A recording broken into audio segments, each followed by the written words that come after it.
Assalamualaikum warahmatullahi wabarakatuh. Perkenalkan, saya Jian Aulianingrum dari jurusan Bimbingan Konseling semester 2.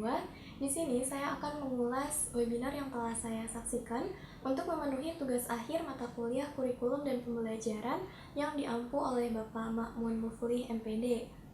Webinar ini berjudul Pemanfaatan Teknologi untuk Implementasi Kurikulum Merdeka yang diposting oleh channel YouTube Video Pendidikan Indonesia pada 8 Februari 2023. Di dalam webinar ini dibahas tentang pengimplementasian teknologi dalam pendidikan.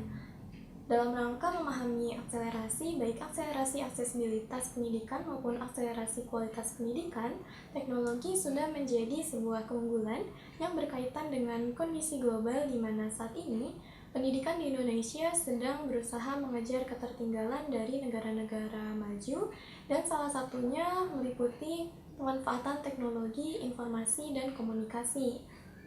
Teknologi sangat berguna dalam belajar karena sebagai sumber belajar dan sebagai alat untuk mempercepat proses efisiensi dan efektivitas proses pendidikan dalam skala mikro dan makro.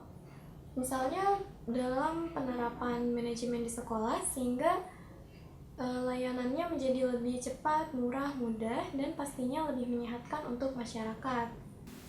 Selain itu, teknologi juga berperan penting dalam meningkatkan efektivitas dan efisiensi layanan pendidikan di skala makro.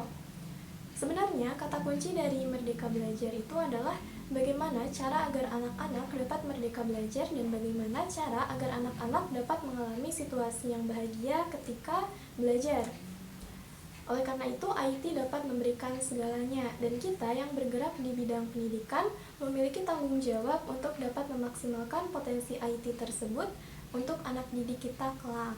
Di balik opportunity, pastilah ada tantangan karena di balik manfaat pasti ada warning atau bahayanya. Seperti misalnya pada anak-anak yang ketergantungan terhadap teknologi, terlalu mengandalkan teknologi, dan salah satu problem besar yang sedang menghantui kita saat ini adalah kurangnya konsentrasi anak karena anak terbiasa mengonsumsi hal-hal yang sifatnya instan, seperti misalnya sosial media semacam TikTok dan Instagram dan lain sebagainya. Sayangnya, hampir semua teknologi informasi di kita itu selalu berjalan ke arah sana. Nah, dengan distraksi itulah terkadang menyebabkan gangguan fokus dan konsentrasi yang harus diperbaiki dan dicegah dari sekarang. Dibandingkan dengan teknologi informasi di kampus-kampus besar di Amerika, seperti misalnya Harvard, mereka malah tidak menggunakan teknologi dalam prosedur ujiannya agar ujian itu dapat menjadi bukti karya para mahasiswa.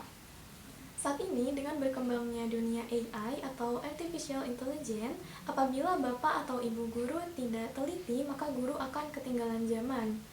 Salah satu bentuk teknologi yang digunakan dalam skala makro di pendidikan Indonesia adalah platform Merdeka Mengajar, yang sudah sering dibahas selama 1 tahun terakhir ini, di mana kurikulum Merdeka dan platform Merdeka Belajar ini berjalan bersamaan untuk membantu kita dalam menjalankan pendidikan dengan sistem student-centered learning atau pendidikan yang berpusat pada peserta didik. Platform Merdeka Belajar ini dilatar belakangi oleh beberapa pertanyaan yang sering muncul di benak para pengajar, para guru.